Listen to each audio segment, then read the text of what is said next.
भारत ने सिंधु जल समझौता रोक दिया है। इसके अलावा आपको बता दें कि अटारी बॉर्डर से आवाजाही पूरी तरह से बंद कर दी गई है और पाकिस्तानियों का वीजा रद्द कर दिया गया है। पाक नागरिकों को 1 हफ्ते में भारत छोड़ने के लिए कहा गया है। वीजा वाले पाक नागरिकों को 48 घंटे के भीतर भारत छोड़ना होगा। पाकिस्तान के उच्चायोग में राजनयिक घटाने के लिए कहा गया है। भारत भी अपने राजनयिक पाकिस्तान में कम करेगा और भारतीय दूतावास में 55 की जगह 30 का ही स्टाफ अब रहेगा।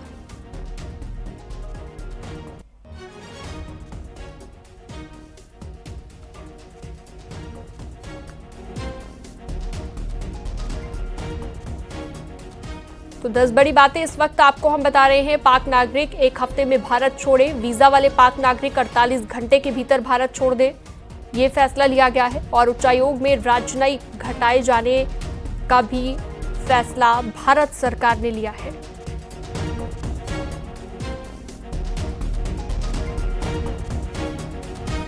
मुख्यमंत्री पुष्कर सिंह धामी ने सीएम आवास में 2 मिनट का मौन रखा और पहलगाम में आतंकी हमले में मारे गए लोगों को श्रद्धांजलि दी। इसके साथ ही आतंकी हमले में अपनों को खोने वाले परिवारों के प्रति गहरी संवेदना सीएम ने व्यक्त की है। सीएम पुष्कर सिंह धामी ने कहा कि ये कायराना हमला केवल निर्दोष लोगों पर नहीं बल्कि हमारे देश की संस्कृति, शांति और मानवता के मूल्यों पर भी हमला है। सीएम ने यह भी कहा कि आतंकियों की जम्मू कश्मीर को अशांत करने की कोशिश कभी सफल नहीं होगी। इस कुकृत्य का मुंहतोड़ जवाब दिया जाएगा और दोषियों को नहीं बख्शा जाएगा।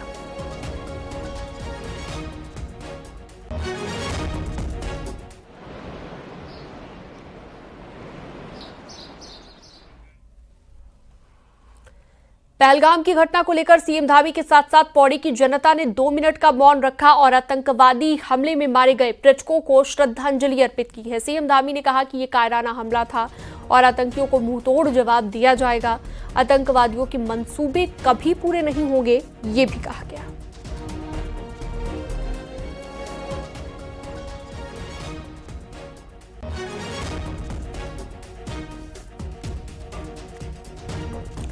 पहलगाम आतंकी हमले को लेकर पूरे देश में गुस्सा है। देहरादून बीजेपी ऑफिस में श्रद्धांजलि सभा का आयोजन किया गया।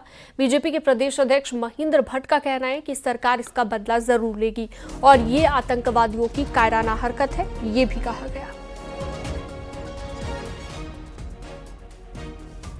दुर्भाग्यपूर्ण घटना है। पूरा देश आक्रोशित है और देश की सरकार से अपेक्षा कर रहा है कि इस प्रकार के आतंकवादियों का जड़मूल नष्ट होना चाहिए और जो देश इनको संरक्षण दे रहे हैं उन देशों पर भी कड़ी कार्रवाई होनी चाहिए। पहलगाम में हुए आतंकी हमले पर कांग्रेस के नेताओं ने दुख जताया है। देहरादून ऑफिस में मीटिंग से पहले कांग्रेस नेताओं ने 2 मिनट का मौन रखा। इस दौरान कांग्रेस के प्रदेश अध्यक्ष करण माहरा, नेता विपक्ष यशपाल आर्या, सीनियर नेता प्रीतम सिंह, जिला अध्यक्ष भी यहां पर मौजूद रहे।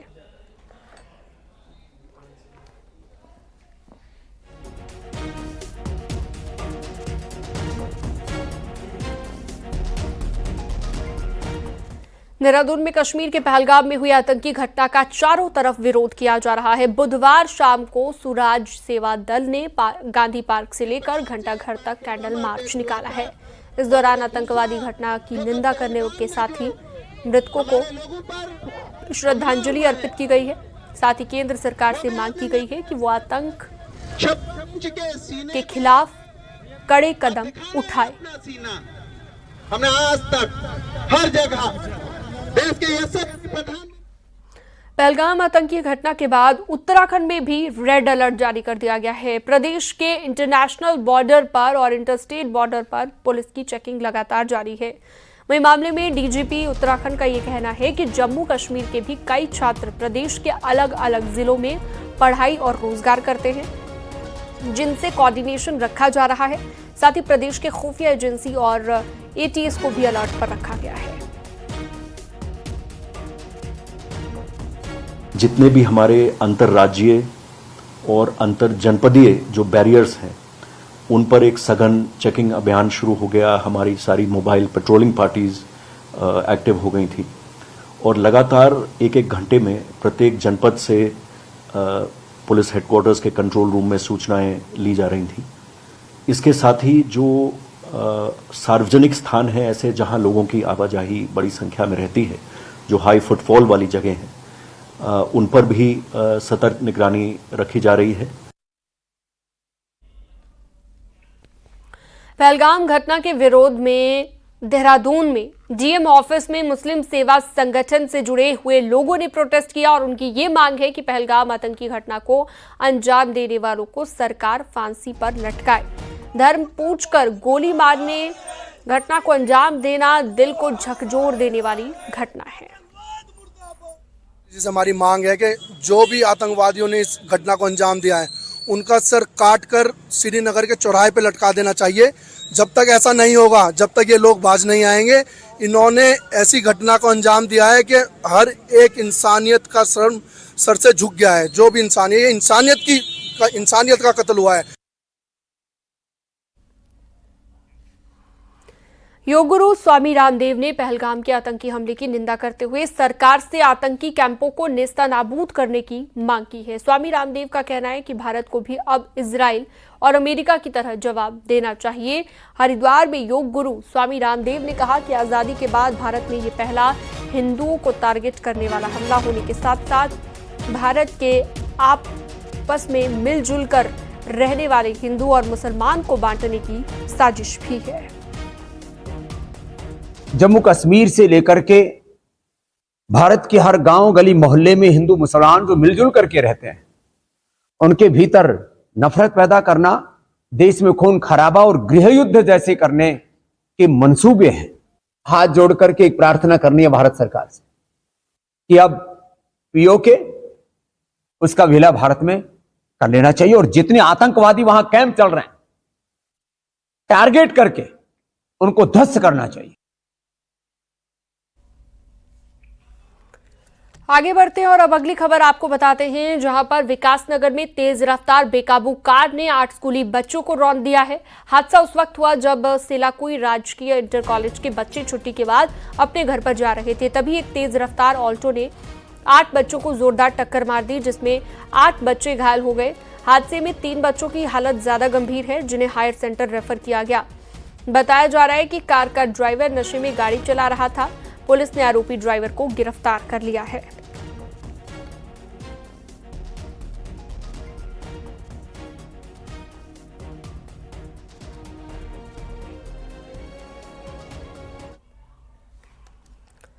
आगे बढ़ते हैं और अगली खबर रुड़की से एक प्रेमी ने अपनी प्रेमिका पर पेट्रोल डालकर आग लगा दी, जिसमें प्रेमिका बुरी तरह से झुलस गई। प्रेमिका की सगाई दूसरी जगह होने से प्रेमी नाराज था। वहीं प्रेमिका पर आग लगाने के बाद प्रेमी ने खुद को भी चाकू मारकर घायल कर लिया। सूचना के बाद मौके पर पुलिस पहुंची। फौरन दोनों को अस्पताल में भर्ती कराया गया, जहां से उन्हें हायर सेंटर रेफर किया गया। बुग्गावाला थाना क्षेत्र का ये मामला बताया गया है। किसने करा?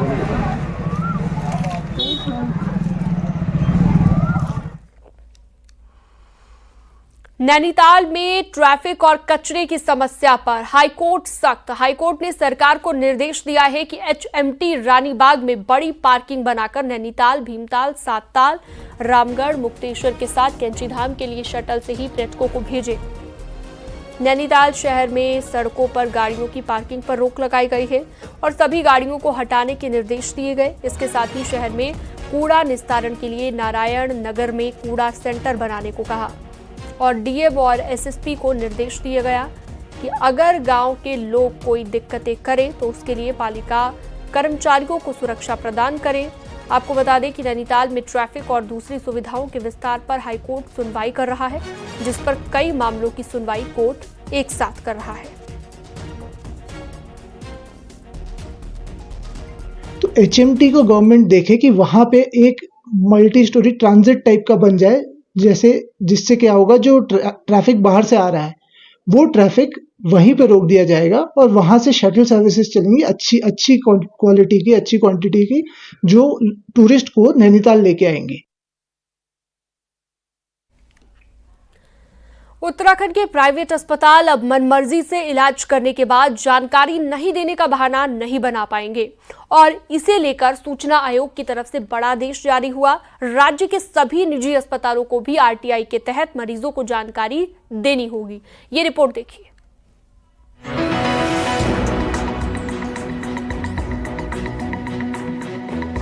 उत्तराखंड में अब प्राइवेट अस्पतालों को सूचना के अधिकार के तहत मांगी गई जानकारी देनी होगी। अब वो जानकारी देने से मना नहीं कर सकते। इसको लेकर सूचना आयोग की तरफ से सभी सीएमओ को आदेश जारी कर दिए गए।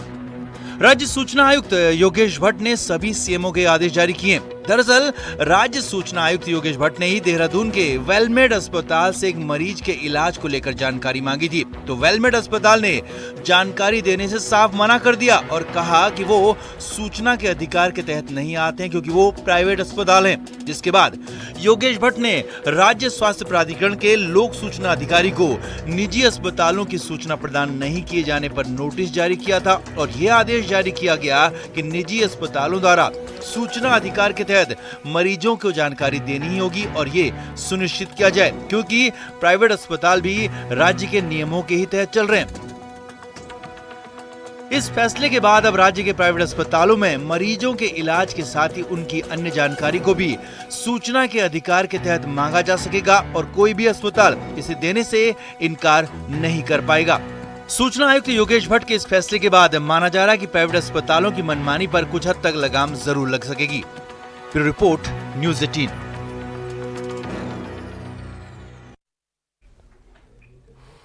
उत्तराखंड में आने वाले समय में 5000 पदों पर भर्ती होने जा रही है और इन भर्ती परीक्षाओं में एआई बेस्ड कैमरा के इस्तेमाल से लेकर लाइव मॉनिटरिंग जैसे प्रयोग की भी प्लानिंग चल रही है। इसके साथ ही एग्जाम में अंगूठे के निशान को भी फॉर्म भरते वक्त ही साथ लेने की तैयारी है। अगले कुछ महीनों में होमगार्ड एवं नागरिक सुरक्षा विभाग में हवलदार, वरिष्ठ दुग्ध निरीक्षक, फार्मासिस्ट और लैब असिस्टेंट जैसे पदों पर भर्ती होनी है, जबकि इससे पहले बैकलॉग के पदों पर भर्ती पूरी हो चुकी है। यह कि हम कई स्टेट में गए थे, कई स्टेट में हमने स्टडी भी किया था। उस स्टेट के बेस्ट प्रैक्टिसेस को हम लोगों ने ज़रूर रिव्यू किया, उसको स्टडी की और एक बेहतर तरीके से बेहतर गाइडलाइन के साथ हम काम कर रहे हैं। इसके अलावा जो टेक्निकल सपोर्ट है उसको भी हम लोगों ने काफ़ी हद तक इन्हांस किया है, बढ़ाया है उसको। और अभी एक और हम कोशिश कर रहे हैं कि हम लाइव सीसीटीवी का भी सोच रहे हैं कि क्लास से सीधे कंट्रोल रूम में हमको पता लगे हमारे आयोग में कि वहाँ पर कोई ऐसी गड़बड़ तो नहीं हो रही है। उत्तरकाशी के चिन्यालीसौर हवाई पट्टी में आज वायुसेना के विमान अभ्यास करते देखे गए। वायुसेना के AN-32 विमान उड़ान भरते हुए यहां पर पहुंचे और उड़ान भरते नजर आए। इसके अलावा सेना के मालवाहक विमान भी यहां पर पहुंचे, जिसकी आप तस्वीरें देख सकते हैं। चिन्यालीसौर हवाई अड्डा सामरिक दृष्टि से महत्वपूर्ण है और इसकी वजह से वायुसेना यहां पर समय समय पर अपने हेलीकॉप्टर और मल्टीपर्पज विमानों की लैंडिंग और टेक ऑफ का अभ्यास करती रही है।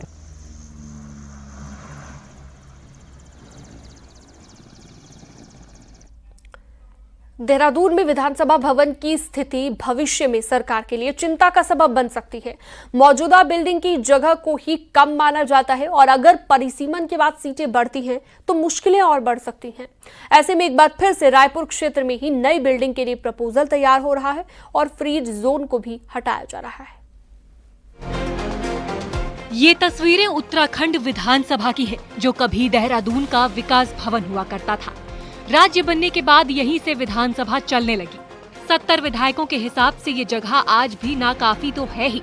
शहर के बीच होने के चलते सत्र के दौरान ट्रैफिक जाम, धरने और प्रदर्शन से आम लोग परेशान रहते हैं। इसी को देखते हुए 2012 में रायपुर क्षेत्र में 60 हेक्टेयर वन भूमि को विधानसभा भवन के लिए चिन्हित किया गया। प्रस्ताव केंद्र को गया। 2016 में केंद्रीय वन मंत्रालय ने सैद्धांतिक मंजूरी दे दी, लेकिन मामला फिर भी आगे नहीं बढ़ पाया। जहां एक जिले का विकास भवन चलता रहा हो, आज पूरे प्रदेश की विधानसभा वहां से चल रही है, तो वो पर्याप्त नहीं हो सकता है। तो उसको देखते हुए ये आवश्यक है कि हमारा एक विधान भवन हो और बड़ा हो और व्यवस्थित हो। तो उसके लिए मुझे लगता है कि अन्यत्र विधानसभा बननी बहुत आवश्यक है। 2023 में राज्य सरकार ने इस पूरे इलाके को फ्रीज जोन घोषित कर दिया, यानी कि यहाँ कोई निर्माण कार्य नहीं होगा। लेकिन इसी बीच केंद्र ने 2016 में दी गई सैद्धांतिक मंजूरी को ये कहकर रद्द कर दिया कि अब बहुत देर हो चुकी है। फॉरेस्ट के इस लैंड पर रेसिडेंशियल कॉलोनी नहीं बनाई जा सकती। इधर लोगों की दिक्कतों को देखते हुए आवास विभाग अब इस पूरे एरिया से फ्रीज जोन का प्रतिबंध हटाने जा रहा है। विभाग का कहना है कि मामले में पहले ही बहुत देर हो चुकी है। चूंकि ये माननीय मंत्रिमंडल के लेवल पर निर्णय हुआ है तो दोबारा माननीय मंत्रिमंडल के लेवल पर ही इसको ठीक किया जा सकता है। जल्दी हम लोग इसकी केस बना करके माननीय मंत्रिमंडल के समक्ष रखें। अब आगे नहीं बढ़ा है, इसीलिए हम लोग फ्री जोन की जो नोटिफिकेशन है उस पर पुनर्विचार करेंगे।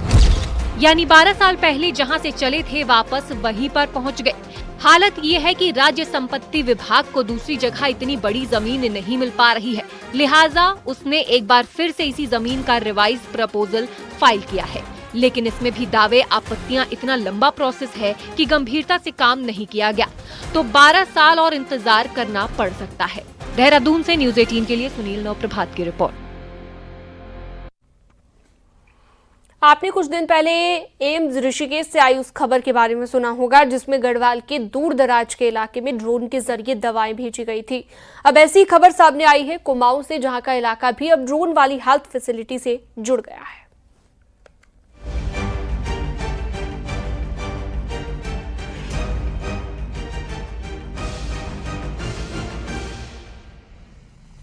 धरती से आसमान में उड़ान भर रहा है ये ना तो कोई खिलौना है और ना ही कोई प्रोफेशनल एरोप्लेन। दरअसल ये एक एडवांस ड्रोन है जिसके जरिए अब हल्द्वानी मेडिकल कॉलेज से कुमाऊं के दूर दराज के सभी प्राथमिक और सामुदायिक स्वास्थ्य केंद्र सीधे जुड़ जाएंगे। यानी कि इस ड्रोन के जरिए दवाएं, ब्लड सैंपल से लेकर रिपोर्ट और इमरजेंसी में ब्लड तक भेजा जा सकता है, जिसका ट्रायल मंगलवार को हो गया। अब उसमें बाद में तो है कि कभी कोई ब्लड सैंपल्स हैं, स्पेशलाइज जांचें हैं, कोई ऐसी चीज़ें होनी वहाँ से यहाँ आ सकती हैं, या कभी ऐसे एम्स ऋषिकेश वाले काफ़ी कर रहे हैं, वो दवा जो रिमोट इंटीरियर्स में भेजते हैं वो करते हैं, तो we can work up on that. But initially हमारा है कि कुछ स्पेशलाइज जांचें, कुछ अर्जेंट रिपोर्ट्स चाहिए उनको, यहाँ जो टेस्ट वहाँ नहीं होते हैं वो ब्लड सैंपल्स वहाँ से यहाँ लाए जाएंगे। दरअसल गुरुग्राम की एक कंपनी द्वारा बनाया गया ये ड्रोन पहाड़ के लिए बेहद कारगर साबित होगा। विशेष करके बारिश और बादलों वाले मौसम में ये बिना रुके काम कर सकता है और अपने साथ में 5 मीलों तक मेडिकल इमरजेंसी से जुड़ा सामान ले जा सकता है। ये टेकीगल का ड्रोन वर्टीप्लेन X3 है जो कि 5 kg तक का पेलोड 100 किलोमीटर तक की रेंज तक ले जा सकता है। के लिए हमने यहाँ पे एक हब सेटअप किया है सुशीला तिवारी गवर्नमेंट हॉस्पिटल में, और यहाँ से कुमाऊं रीजन के सारे दूर इलाकों में उसको कनेक्ट किया जाएगा ताकि हम हेल्थ फैसिलिटीज प्रोवाइड कर पाए, हेल्थ केयर फैसिलिटीज। जाहिर है मंगलवार को इसका ट्रायल हल्द्वानी मेडिकल कॉलेज से कोटाबाग CHC में ब्लड सैंपल भेजकर किया गया। ये मेडिकल ड्रोन आसमान में 400 मीटर की हाइट में उड़कर एक बार में 100 किलोमीटर तक की दूरी तय कर सकता है। खास बात यह है कि ये फुली ऑटोमेटेड मशीन है जिसे महज कंप्यूटर प्रोग्रामिंग के जरिए चलाया जा सकता है। सरकार की योजना इसका ऑपरेशन राज्य भर में फैले महिला स्वयं सहायता समूहों को देना इसका लक्ष्य है। हल्द्वानी से न्यूज 18 के लिए शैलेंद्र नेगी की रिपोर्ट।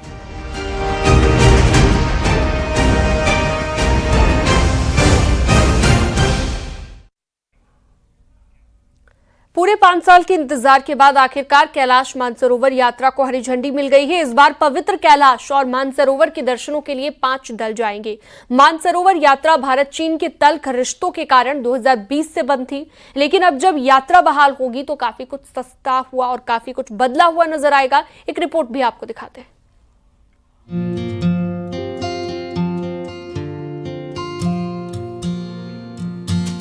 भारत चीन के रिश्तों में जमी बर्फ गलने के साथ ही मानसरोवर यात्रा भी शुरू होने जा रही है। लिपुलेख दर्रे से होने वाली यात्रा इस बार 30 जून से शुरू होगी। 5 साल होने वाली यात्रा में सिर्फ 5 ही दल शामिल होंगे। इस लिहाज से देखें तो देश भर के चुनिंदा 250 श्रद्धालुओं को भोले के दर्शन का मौका इस बार मिलने जा रहा है। विदेश मंत्रालय की ओर से होने वाली मानसरोवर यात्रा का जिम्मा कुमाऊं मंडल विकास निगम को मिला है। ये पहला मौका होगा जब यात्रा सबसे कम समय में पूरी होगी। इस बार एक दल को यात्रा करने में 22 दिन का समय लगेगा। 1 किलोमीटर से भी कम ऐसा हिस्सा है जिसको पैदल के माध्यम से करना पड़ेगा, अन्यथा पूरा मार्ग जो है वाहन के माध्यम से कवर किया जाएगा। दूसरा, हमारी जो टनकपुर से पिथौरागढ़ की रोड है वो काफ़ी अच्छी हो चुकी है, तो हम जो जाने का मार्ग रखेंगे वो टनकपुर से लेकर जाएंगे पिथौरागढ़ के वहाँ रास्ते धारचूला, और वापसी में हम चौकोड़ी, जागेश्वर, पाताल भुवनेश्वर, गंगोली हाट और गोलजू देवता और अल्मोड़ा भीमताल के माध्यम से वापस दिल्ली की ओर लेकर जाएंगे। ये पहला मौका होगा जब मानसरोवर यात्रा दिल्ली से लिपुलेख बॉर्डर तक गाड़ियों की मदद से होगी। लिपुलेख बॉर्डर को जोड़ने वाली रोड 2020 में बनी थी, लेकिन इसी के साथ यात्रा पर भी रोक लग गई थी। दिल्ली से गुंजी तक रोड काफी बेहतर है, लेकिन गुंजी से लिपुलेख तक का रास्ता अभी भी कच्चा ही है। यात्रा में सिर्फ उन्हें ही जाने की परमिशन होगी जो दिल्ली और गुंजी में होने वाले मेडिकल टेस्ट को पास करेंगे। जारी शेड्यूल के मुताबिक यात्रियों का पहला जत्था 10 जुलाई को चीन में एंट्री करेगा। मानसरोवर यात्रा 44 साल बाद टनकपुर से पिथौरागढ़ पहुंचेगी। मानना है कि ये 5 साल बाद शुरू हो रही है, तो ये बहुत अच्छा एक रिलीजियस रूप से संकेत है, क्योंकि हर भारतीय ये चाहता है कि वो जीवन में एक बार कैलाश मानसरोवर यात्रा सफल रूप से पूरी करे।